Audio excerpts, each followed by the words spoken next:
ಬೆಂಗಳೂರಿನ 25 ವಿಧಾನಸಭಾ ಕ್ಷೇತ್ರಗಳು ಎಸ್ಐಆರ್ ಪ್ರಕ್ರಿಯೆಯಲ್ಲಿ ಡೇಂಜರ್ ಝೋನ್ನಲ್ಲಿವೆ ಎನ್ನಲಾಗಿದೆ.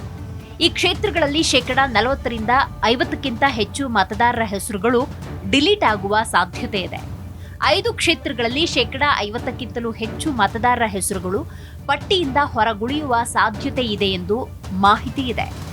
ಬೆಂಗಳೂರಿನಲ್ಲಿ ನಡೀತಾ ಇರುವ ಮತದಾರರ ಪಟ್ಟಿ ಸಮಗ್ರ ಪರಿಷ್ಕರಣೆ ಎಸ್ಐಆರ್ ಸ್ಪೆಷಲ್ ಇಂಟೆನ್ಸಿವ್ ರಿವಿಷನ್ ಪ್ರಕ್ರಿಯೆ ರಾಜಕೀಯ ವಲಯದಲ್ಲಿ ಭಾರಿ ಚರ್ಚೆಗೆ ಕಾರಣವಾಗಿದೆ. ಬೆಂಗಳೂರಿನ ಒಟ್ಟು 25 ವಿಧಾನಸಭಾ ಕ್ಷೇತ್ರಗಳಲ್ಲಿ ದೊಡ್ಡ ಪ್ರಮಾಣದ ಮತದಾರರ ಹೆಸರುಗಳು ಡಿಲೀಟ್ ಆಗುವ ಸಾಧ್ಯತೆ ಇದ್ದು, ಈ ಕ್ಷೇತ್ರಗಳು ಸದ್ಯ ಡೇಂಜರ್ ಝೋನ್ನಲ್ಲಿವೆ ಎನ್ನಲಾಗಿದೆ. ಈ 25 ಕ್ಷೇತ್ರಗಳ ಪೈಕಿ 20 ವಿಧಾನಸಭಾ ಕ್ಷೇತ್ರಗಳಲ್ಲಿ 40% 49% ಮತದಾರರ ಹೆಸರುಗಳು ಡಿಲೀಟ್ ಆಗುವ ಸಾಧ್ಯತೆ ಇದೆ ಎಂದು ಅಂಕಿಅಂಶಗಳು ಸೂಚಿಸುತ್ತೆ. ಮತ್ತೊಂದೆಡೆ 5 ಕ್ಷೇತ್ರಗಳಲ್ಲಿ 50ಕ್ಕಿಂತ ಹೆಚ್ಚು ಮತದಾರರ ಹೆಸರುಗಳು ಪಟ್ಟಿಯಿಂದ ಹೊರಗುಳಿಯುವ ಸಾಧ್ಯತೆ ಇದೆ. 5 ಕ್ಷೇತ್ರಗಳಲ್ಲಿ 50ಕ್ಕಿಂತ ಹೆಚ್ಚು ಹೆಸರು ಡಿಲೀಟ್ ಸಾಧ್ಯತೆ. 50ಕ್ಕಿಂತ ಹೆಚ್ಚು ಮತದಾರರ ಹೆಸರುಗಳು ಡಿಲೀಟ್ ಆಗುವ ಸಾಧ್ಯತೆ ಇರುವ 5 ಕ್ಷೇತ್ರಗಳ ವಿವರ ನೋಡೋದಾದ್ರೆ, ದಾಸರಹಳ್ಳಿ ಒಟ್ಟು ಮತದಾರರು 4,71,922. ಡಿಲೀಟ್ ಲಿಸ್ಟ್ 2,46,790 ಅಂದರೆ 52.88%. ಸಿ.ವಿ. ರಾಮನ್ ನಗರ ಒಟ್ಟು ಮತದಾರರು 2,74,142.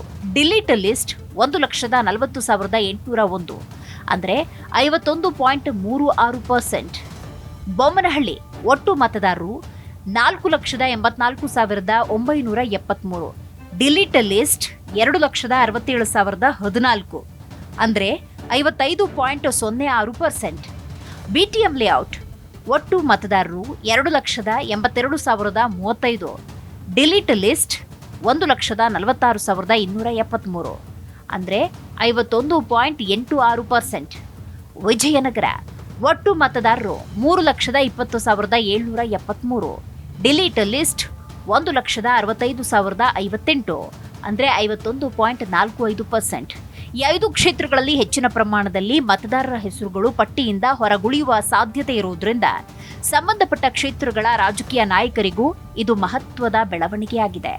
ಮಾಹಿತಿ ಪ್ರಕಾರ 50ಕ್ಕಿಂತ ಹೆಚ್ಚು ಮತದಾರರ ಹೆಸರು ಡಿಲೀಟ್ ಆಗುವ ಸಾಧ್ಯತೆ ಇರುವ 5 ಕ್ಷೇತ್ರಗಳಲ್ಲಿ ರಾಮಲಿಂಗಾರೆಡ್ಡಿ, ಸತೀಶ್ ರೆಡ್ಡಿ, ಮುನಿರಾಜು, ಕೃಷ್ಣಪ್ಪ, ಎಸ್ ರಘು ಅವರ ಕ್ಷೇತ್ರಗಳು ಸೇರಿವೆ. ಬೆಂಗಳೂರಿನ ಇನ್ನು 20 ವಿಧಾನಸಭಾ ಕ್ಷೇತ್ರಗಳಲ್ಲಿ 40% 49% ಮತದಾರರ ಹೆಸರುಗಳು ಡಿಲೀಟ್ ಆಗುವ ಸಾಧ್ಯತೆ ಇದೆ ಎನ್ನುವ ಮಾಹಿತಿ ಇದೆ. ಈ ಪೈಕಿ ಕೆಲವು ಪ್ರಮುಖ ಕ್ಷೇತ್ರಗಳ ಅಂಕಿ ಅಂಶಗಳು ಗಮನ ಸೆಳೆಯುತ್ತೆ. ಗೋವಿಂದರಾಜನಗರ ಕ್ಷೇತ್ರ ಒಟ್ಟು 3,06,486 ಮತದಾರರ ಪೈಕಿ 1,49,707 ಮತದಾರರ ಹೆಸರುಗಳು ಡಿಲೀಟ್ ಲಿಸ್ಟ್ನಲ್ಲಿದ್ದು 48.85% ಪ್ರಮಾಣ ದಾಖಲಾಗಿದೆ. ಬಸವನಗುಡಿ ಕ್ಷೇತ್ರ ಒಟ್ಟು 2,37,161 ಮತದಾರರ ಪೈಕಿ 1,14,013 ಹೆಸರುಗಳು ಡಿಲೀಟ್ ಲಿಸ್ಟ್ನಲ್ಲಿದ್ದು 48.07 ಪ್ರಮಾಣದಲ್ಲಿದೆ. ಪದ್ಮನಾಭನಗರ ಕ್ಷೇತ್ರ ಒಟ್ಟು 2,93,149 ಮತದಾರರ ಪೈಕಿ 1,27,647 ಹೆಸರುಗಳು ಡಿಲೀಟ್ ಆಗುವ ಸಾಧ್ಯತೆ ಇದ್ದು 43.54% ಪ್ರಮಾಣವಾಗಿದೆ. ಈ ಕ್ಷೇತ್ರವನ್ನ ಬಿಜೆಪಿ ನಾಯಕ ಆರ್ ಅಶೋಕ್ ಪ್ರತಿನಿಧಿಸ್ತಾ ಇದ್ದಾರೆ. ಎಸ್ಐಆರ್ ಪ್ರಕ್ರಿಯೆ ಪೂರ್ಣಗೊಂಡ ಬಳಿಕ ಕರಡು ಮತದಾರರ ಪಟ್ಟಿಯಲ್ಲಿ ಹೆಸರುಗಳ ಸ್ಥಿತಿ ಸ್ಪಷ್ಟವಾಗಲಿದೆ. ಹೆಸರು ಕೈಬಿಡುವ ಸಾಧ್ಯತೆ ಇರುವ ಮತದಾರರಿಗೆ ನಿಯಮಾನುಸಾರ ಆಕ್ಷೇಪಣೆ ಸಲ್ಲಿಸುವುದಕ್ಕೆ ಹಾಗೂ ಅಗತ್ಯ ದಾಖಲೆಗಳನ್ನು ನೀಡಲು ಅವಕಾಶ ಇರಲಿದೆ. ಈ ಹಿನ್ನೆಲೆಯಲ್ಲಿ ಬೆಂಗಳೂರಿನ 25 ವಿಧಾನಸಭಾ ಕ್ಷೇತ್ರಗಳಲ್ಲಿನ ಎಸ್ಐಆರ್ ಅಂಕಿಅಂಶಗಳು ಮುಂದಿನ ದಿನಗಳಲ್ಲಿ ರಾಜಕೀಯವಾಗಿ ಹಾಗೂ ಚುನಾವಣಾ ದೃಷ್ಟಿಯಿಂದ ಮಹತ್ವದ ಚರ್ಚೆಗೆ ಕಾರಣವಾಗುವ ಸಾಧ್ಯತೆ ಇದೆ. ಹೌದು, ವಿಶೇಷ ತೀವ್ರ ಪರಿಷ್ಕರಣೆ ಅನ್ನೋದು ಭಾರತೀಯ ಚುನಾವಣಾ ಆಯೋಗ ದೇಶದ ಮತದಾರರ ಪಟ್ಟಿಯನ್ನ ಸ್ವಚ್ಛಗೊಳಿಸಲು, ಪರಿಶೀಲಿಸಲು ಮತ್ತು ನವೀಕರಿಸಲು ಮನೆ ಮನೆಗೆ ಭೇಟಿ ನೀಡಿ ನಡೆಸುವ ಒಂದು ಸಮಗ್ರ ಜನಸಂಖ್ಯಾ ಆಡಿಟ್ ಆಗಿದೆ.